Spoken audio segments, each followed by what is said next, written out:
ఏది అయినా ట్రై చెయ్యి ఆచి చికెన్ మసాలా. ఆచి చికెన్ మసాలా.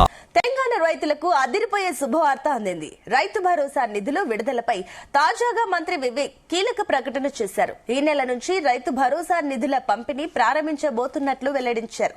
చెన్నూరు వ్యవసాయ మార్కెట్ కమిటీ ప్రమాణ స్వీకార కార్యక్రమంలో ఈ విషయాన్ని బహిర్గతం చేశారు. రైతు భరోసా కింద మొత్తం 9,000 కోట్లకు పైగా రైతుల ఖాతాలలో వేయనున్నట్లు వెల్లడించారు.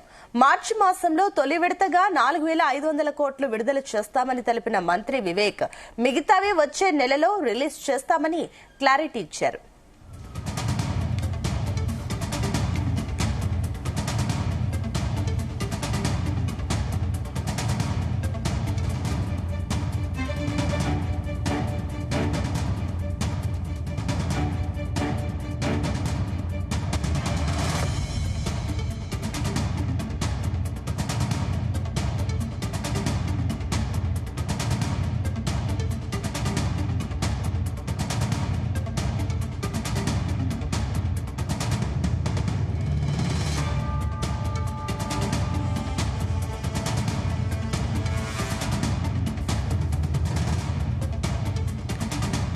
ఇక తెలంగాణ ప్రభుత్వం రైతులకు శుభవార్త అందించింది. ఎక్కడా లేని విధంగా కూడా రైతు భరోసా నిధులను అందించబోతున్నట్లు కూడా తెలుపుతుంది. ఇదే అంశానికి సంబంధించి మరిన్ని డీటెయిల్స్ మా కరెస్పాండెంట్ యాకేష్ అందిస్తారు. Yakesh, good morning Sunitha.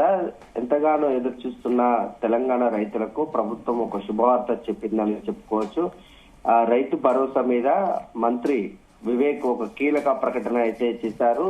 ఈ నెల నుంచి రైతు భరోసా నిధులు ప్రారంభించబోతున్నట్లు ఆయన వెల్లడించారు. నిన్న చెన్నూరులో జరిగినటువంటి వ్యవసాయ మార్కెట్ కమిటీ ప్రమాణ స్వీకార కార్యక్రమంలో ఆయన ఈ విషయాన్ని వెల్లడించినటువంటి పరిస్థితి. రైతు భరోసా కింద మొత్తం యాసంగి సీజన్ కు సంబంధించి 9,000 కోట్లకు పైగా రైతుల ఖాతాలో జమ చేయనున్నట్లు చెప్పారు.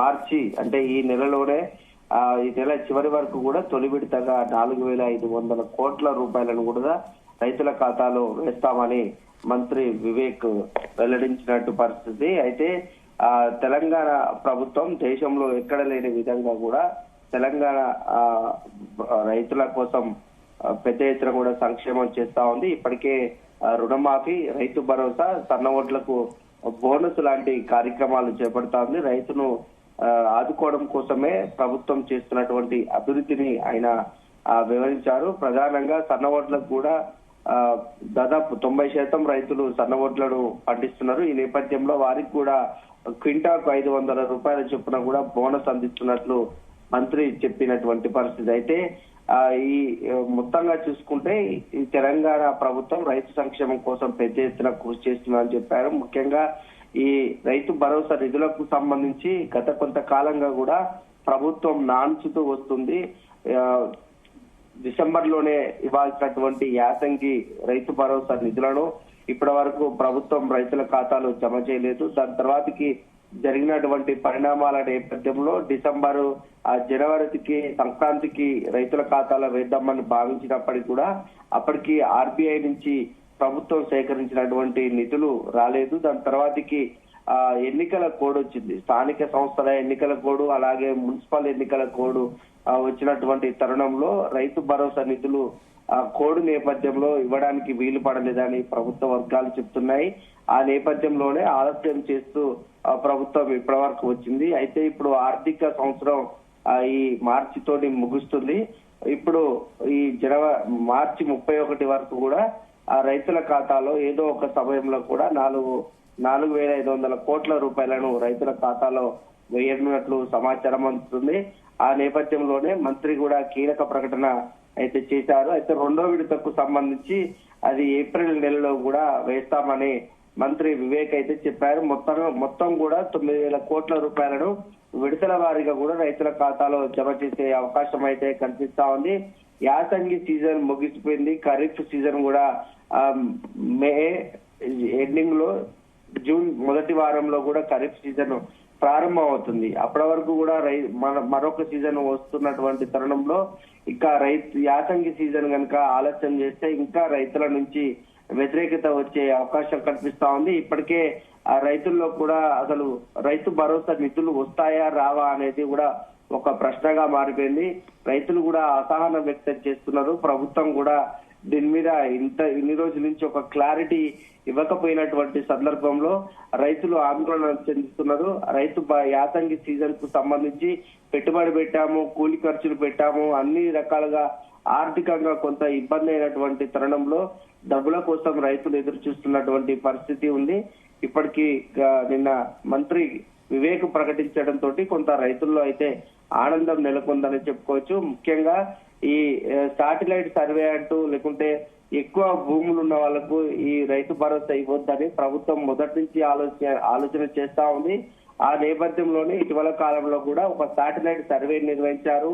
అట్లాగే సాగులో ఉన్న భూమికి మాత్రమే రైతు భరోసా ఇవ్వాలని ప్రభుత్వం నిర్ణయించినటువంటి నేపథ్యంలో కొంత అవన్నీ చేయడానికి కూడా ఆలస్యం జరిగింది. వాటికి తోడు కొంత ఆర్బీఐ నుంచి కూడా సేకరించినటువంటి నిధులు ఆలస్యం కావడంతో కూడా ఈ రైతుల ఖాతాలో డబ్బులు వేయడానికి ప్రభుత్వం ఆలస్యం చేస్తూ వస్తున్నట్టు తెలుస్తా ఉంది.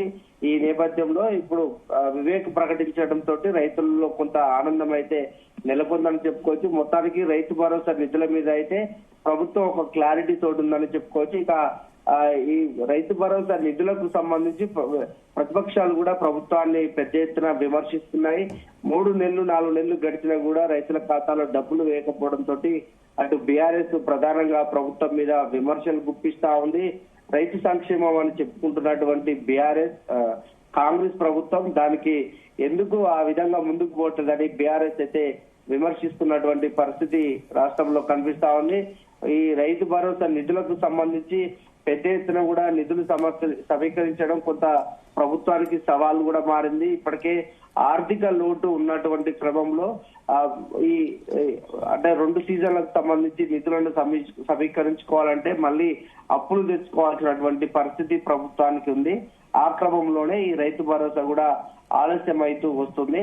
అయితే రైతులకు సంబంధించి ఇప్పటికే ప్రభుత్వం పెద్ద ఎత్తున కూడా సంక్షేమాన్ని అమలు చేస్తున్నట్లు ప్రభుత్వ వర్గాలు చెప్తున్నాయి. ఎందుకంటే 21,000 కోట్ల రూపాయలతోటి రుణమాఫీ చేయడం, దాని తర్వాతకి రైతు భరోసా నిధులు ఇవ్వడం, సన్నవడ్లకు బోనస్ ఇవ్వడం, ఇట్లా అనేక కార్యక్రమాలు కూడా రైతు సంక్షేమానికి చేస్తున్నటువంటి తరుణంలో నిధుల కొరత కూడా కొంత ప్రభుత్వానికి ఉంది. ఆ క్రమంలోనే ఆ నిధులను సమీకరించుకోవడం, దానివల్ల కొంత రైతు భరోసాను ఆలస్యం చేస్తూ అయితే ప్రభుత్వం వస్తా ఉంది. ప్రస్తుతానికి రైతులకు మంత్రి వివేక్ అయితే గుడ్ న్యూస్ చెప్పారు. ఈ నెల లాస్ట్ వరకు కూడా రైతుల ఖాతాలో రైతు భరోసా నిధులు అయితే జమ అవుతాయి. అయితే యాకేష్, దీనిపైన అటు ప్రతిపక్ష పార్టీలు ఏ రకంగా స్పందిస్తున్నాయి? ఎందుకంటే కూడా గతంలో ఈ నిధులకు సంబంధించి చాలా డిలే అవుతుందంటూ కూడా రైతులకు సంబంధించి వాళ్ళు రెస్పాండ్ అయ్యారు కాబట్టి ఇప్పుడు వాళ్ళు ఏ రకంగా రియాక్ట్ అవుతున్నారు? గతంలో బీఆర్ఎస్ ఉన్నప్పుడు ఎకరాకు 10,000 రూపాయలు రైతు బంధు ఇచ్చేది. అప్పుడు కూడా 2 విడతల్లో రైతు బంధు ఇచ్చేది. తొలి విడత 5,000, రెండో విడతగా మరొక 5,000, ఎకరాకు సంవత్సరానికి 10,000 రూపాయలు ఇచ్చేది. అయితే కాంగ్రెస్ ప్రభుత్వం అధికారంలోకి వస్తే ఎకరాకు 12,000 రూపాయలు ఇస్తామని ఎన్నికల హామీ ఇచ్చింది. అందులో భాగంగా ప్రభుత్వం ఏర్పడిన తర్వాత నుంచి కూడా ఎకరాకు 12,000 రూపాయలు ఇస్తున్నారు. మొదటి విడత 6,000, రెండో విడత మరొక 6,000 రూపాయలు, 12,000 రూపాయలు ఇస్తా ఉంది.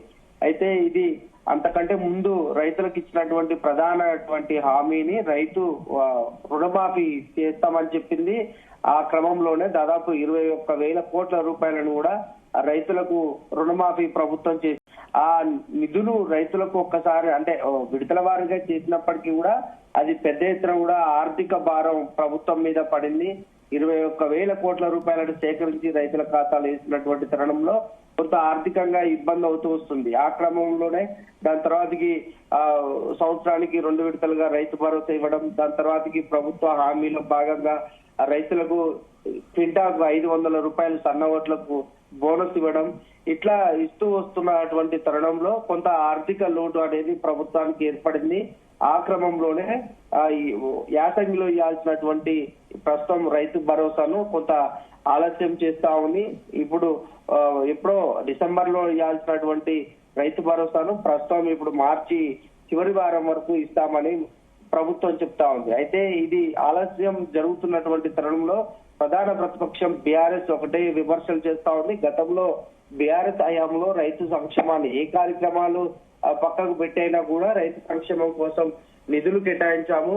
రైతుకు అటు యాసంగికి అయితేంది, ఖరీఫ్ కి అయితేంది కూడా సీజన్ ప్రారంభంలోనే కూడా రైతు భరోసా కింద నిధులు ఇచ్చాము. ప్రభుత్వం ఇప్పుడు ఎందుకు ఇవ్వలేకపోతుంది అనేది బీఆర్ఎస్ ప్రశ్నిస్తా ఉంది. ప్రధానంగా రైతు సంక్షేమాన్ని అది చెప్పుకుంటున్నటువంటి కాంగ్రెస్ ఆ దిశగా అయితే ప్రయాణం చేయట్లేదని బీఆర్ఎస్ గత కొంతకాలంగా విమర్శలు చేస్తా ఉంది. ఇప్పుడు బీఆర్ఎస్ కు కౌంటర్ గా నిన్న మంత్రి ప్రకటన చేయడం కొంత ప్రభుత్వానికి అనుకూలంగా మారే అవకాశం ఉంది. Right, thank you Rakesh.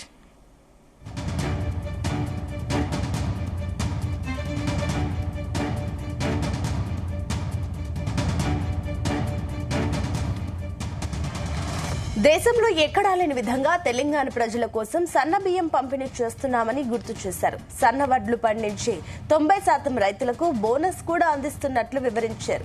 నిత్యం రైతుల సంక్షేమం అన్నట్లుగానే తమ ప్రభుత్వం నడుస్తుందని వెల్లడించారు.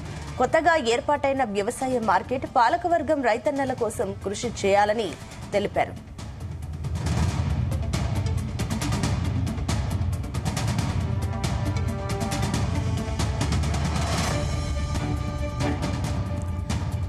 ధాన్యం కొనుగోలుకు అవసరమైన ఏర్పాట్లు పూర్తి చేయాలని ఆదేశాలు చేశారు. డీసీఎంఎస్, ఐకేపీ సెంటర్ల నిర్వహణ సక్రమంగా జరిగేలా చూడాల్సిన బాధ్యత మొత్తం మార్కెట్ కమిటీ పైన ఉంటుందని గుర్తు చేశారు. గత కేసీఆర్ సర్కారుపై విమర్శలు కూడా చేశారు. కమిషన్ల కోసమే కాళేశ్వరం ప్రాజెక్టు కట్టారని ఫైర్ అయ్యారు. కాంగ్రెస్ ప్రతిపాదించిన ప్రాజెక్టును పక్కకు పెట్టేసి కాళేశ్వరం ఎందుకు కట్టారని ప్రశ్నించారు.